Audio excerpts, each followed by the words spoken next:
Você se considera da direita ou da esquerda? De direita, né? E aí é que tá um problemaço, porque o rótulo, ele é muito elástico, né? Por exemplo, a origem, se você fala assim, o que é, assim, intrinsecamente você ser de esquerda ou ser de direita? Basicamente o cara que ele é de esquerda, ele considera mais importante o conjunto do que o individual e ele acredita em tomada de decisão centralizada. Ele acredita em centralização de Entre poder. aspas, socialismo, vamos dizer assim, alguma É coisa um do tipo de socialismo. esquerdismo, comunismo é outro tipo de esquerdismo, social-democracia é um tipo de esquerdismo, mas enfim, na essência é o seguinte, ele quer concentrar o poder de decisão. Planejamento centralizado. Deixar na mão do Estado, né? Na mão do Estado. O que o cara de direita acredita? Ele acredita ao contrário, que o indivíduo ele é superior ao conjunto e ele acredita na distribuição de poder para tomada de decisão. A essência é isso. Só que hoje, quando você fala de direita e esquerda, ficou uma coisa tão burra que hoje, ser de esquerda é a favor de fumar maconha e ser de direita é contra o casamento gay. Não tem nada a ver. Não tem absolutamente nada a ver. Então, hoje eu sou liberal. Você fala assim, o que você, na essência, qual é o rótulo que mais se adapta ao que você pensa? Eu sou um liberal clássico. Né? O liberal clássico, ele é fundamentalmente um conservador, né? Ou seja, ele é cético em relação a mudanças repentinas e ele é cético em relação ao papel do Estado. Por isso, ele quer distribuir a tomada de decisão. Né? Por isso que, por exemplo, um liberal é contra a concentração de poder em Brasília. Você está centralizando o poder. Mas, entre aspas, então você é de direita e liberal. Digamos É isso, que, na ou verdade, isso não existe. o que se chama de direita, ele abrange uma série de micro-universos ideológicos que se dividem, mas muitas vezes tem intersecção. Então, vou falar para você o seguinte. Ser liberal o que é? Ser de direita. Porque a gente acredita na distribuição do poder e a gente é cético em relação ao papel do Estado. E ser conservador também é de direita. Sim. Que é cético em relação a mudanças revolucionárias. Da mesma forma, você fala assim, socialista é o quê? Ele é de esquerda. Comunista, ele é de esquerda. E o social-democrata? Ele também tem um aspecto dos dois. Por isso que eu acho que, assim, o rótulo direita e esquerda, principalmente hoje, ele é um rótulo muito elástico para você vestir uma camiseta e falar, eu sou isso aqui. Porque, por exemplo, vou dar um exemplo para você. Tem gente que acha que ser de direita é ser a favor do Bolsonaro. Não é. Tem gente que acha que ser de direita é ser a favor de igreja. Não é. Então ser de direita é ser contra a igreja. Também não. Você entendeu? A gente tem que tirar um pouco desse rótulo e a gente tem que se posicionar mais em pautas. Misturou um pouco, né? Essa questão de religião, né? É uma briga, né? Completamente. Agora, você falou do Bolsonaro, a gente também deixa claro, inclusive, que assim, a gente trouxe o Arthur, ele falou, né, a opinião dele sobre Bolsonaro, Eduardo, Flávio, mas a gente também deixa aqui o convite pro Kim, pro Eduardo, pro Flávio, pro Bolsonaro. Acho que é difícil o Bolsonaro vir, mas também tá aberto aqui pra vocês, Eduardo, enfim, todos vocês, né? Porque a gente também abre espaço pra todo mundo. Então, se vocês quiserem vir aqui, tá tudo tranquilo. Arthur, o que você acha a gente comentou aqui do João Dória, o que você acha dele como governador do estado de São Paulo? Vamos lá, cara. O Dória, ele tem um grandíssimo problema, que ele também vendeu algo que ele não é. Ele vendeu ser um empreendedor, né, um gestor liberal. E ele não é. Ponto final. Ele não é.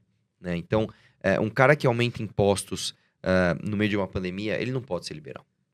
Um cara que aumenta os gastos em publicidade, ele não pode ser liberal. Né? Mas, de novo, aí entra o contexto. Né? Eu acho que o Dória, durante a pandemia, ele cometeu diversos erros, tá? Mas ele teve um grande trunfo, que foi trazer a vacina. E não adianta, cara. Pode trazer a política ideológica que for, pode... eu acho ele um lixo, eu não votaria nele de jeito nenhum, mas ele tem esse grande mérito da vacina. Ele foi uma ilha de sensatez em termos de saúde. Foi gestor, né? Nesse momento, né? É que gestor aí já ampliaria para a área econômica, que eu acho que ele também foi um desastre, mas eu acho que ele foi um mar de sensatez, uma ilha de sensatez num mar de insanidade ideológica, e nesse aspecto ele tem ali um ponto que eu não posso deixar de elogiar. Mas eu não acho ele um bom governador. Eu não e você acha que ele vai disputar o governo de São Paulo? Eu não sei, ele pode se reeleger? Pode, eu acho que ele vai querer presidência. Ele vai tentar a presidência? Que eu também não acho que seja uma boa ideia votar no Dória para presidência. Eu não apoiaria o Dória. Não acredito, em primeiro lugar, que ele tem as ideias que a gente... que concordem com as minhas. E, em segundo lugar, eu não acho que ele tem o histórico de cumprimento de promessas que vai me garantir que ele vai, de fato, implementar aquilo que ele falar que ele vai implementar. Agora se fala muito, né? Assim, eleições. O que falam? Bolsonaro ou alguém do PT? Lula, vamos supor. Sim. Em quem você votaria Nulo. se tivesse essas opções? Nulo. Nulo porque é o seguinte. Primeiro que eu tô trabalhando na construção de uma terceira E você via. acha que o Bolsonaro não tem chance de ganhar, na sua Não, visão? eu acho Ele que não tem voto popular. Eu vou fazer Isso eu duas tô te análises. perguntando Não, porque, né? claro, eu vou fazer primeiro a análise do que eu acho melhor e depois uma análise de cenário, que elas são diferentes, né? Se eu falar assim, o meu time vai perder, eu não tô desejando isso, eu tô analisando que ele vai perder. Então, vamos lá. Primeiro, o que eu quero, o que eu tô trabalhando? Tô trabalhando para que uma terceira via se viabilize e qual é o trabalho agora? É juntar as forças dissidentes do bolsonarismo com as forças liberais, com as forças antipetistas. Então, nós temos que conseguir juntar João Amoedo, Sérgio Moro, Mandetta, enfim, nós temos que juntar todo mundo num nome para ser a terceira via.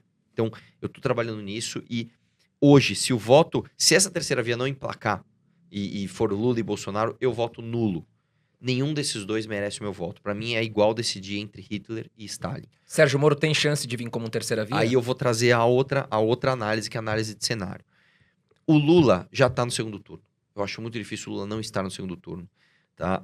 A esquerda não é unida do jeito que a gente acha, mas especificamente para a eleição presidencial, o Lula é legítimo de uma forma na esquerda que impede, inviabiliza candidaturas concorrentes. Haja visto o Ciro tentando de qualquer forma destruir o Lula para que ele seja o nome da esquerda, o que eu não acho que vai ser. Então eu acho que o Lula vai sim para o segundo turno.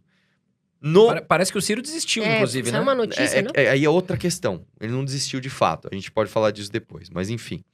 No que a gente chama de direita, nós temos o Bolsonaro e o que se chama de terceira via. Acontece que hoje o Bolsonaro é maior do que a terceira via. Só que eles estão assim, ó. O Bolsonaro está diminuindo e a terceira via está crescendo. O tempo para a eleição é o suficiente para que isso aconteça e vá essa terceira via para o segundo turno com o Lula? Eu não sei. Eu acho que sim. Eu acho que sim. Agora, eu acho muito difícil o Bolsonaro ganhar essa eleição. Por quê? Vamos fazer uma análise, assim, que seria uma conta de papel de pão. O Haddad, que era um candidato mais fraco, quase ganhou do Bolsonaro em 2018, quando o Bolsonaro era uma promessa. Então todo mundo acha, nossa, ele vai acabar com tudo, ele vai bater de frente com o sistema. Quando ele tinha feito alianças com todo mundo, ele quase perdeu. Beleza. Agora, em 2022, ele é uma fraude. Todo mundo tá percebendo que ele é uma fraude. O máximo que ele tem é um resquício de bolsominion maluco que tá apaixonado por ele. O Lula é um candidato mais forte do que ele. E ele perdeu seus aliados. Ele perdeu os lavajatistas. Ele perdeu os movimentos de rua. Ele perdeu uma ala importante dos militares. Ele perdeu o pessoal de mercado, uma parte importante. Ele perdeu o pessoal ali de luta contra a corrupção. Ele foi perdendo aliados ao longo do caminho. E isso, cara, também se reflete também em opinião popular. Muita gente que eu conheço, mas muita gente, votou no Bolsonaro e falou, eu não voto nesse cara de jeito nenhum. Mas eu não conheço um que fala assim, eu não votei no Bolsonaro, eu votei no Haddad. Mas o homem bom, viu? Vou votar no Bolsonaro nessa eleição. Não tem. Então o Bolsonaro tá fora. Por isso que, inclusive, eu apelo para que a gente force a terceira via, porque a terceira via ganha do Lula no segundo turno. Então, eu tô trabalhando muito para isso, tá? E o Sérgio Moro tá disposto a ser candidato? ao que tudo indica, sim. E quero continuar fazendo parte de trazer o Moro para a política, para que ele dispute a eleição com as visões que nós achamos ser as mais corretas. E estamos trabalhando muito nisso, cara. Então, assim, Bolsonaro não é mito coisa nenhuma. Bolsonaro tá perdendo apoio popular. Bolsonaro perde no segundo turno de todos os outros candidatos. É hora da gente, que se diz de direita, apoiar a terceira via e tirar logo o Bolsonaro do jogo.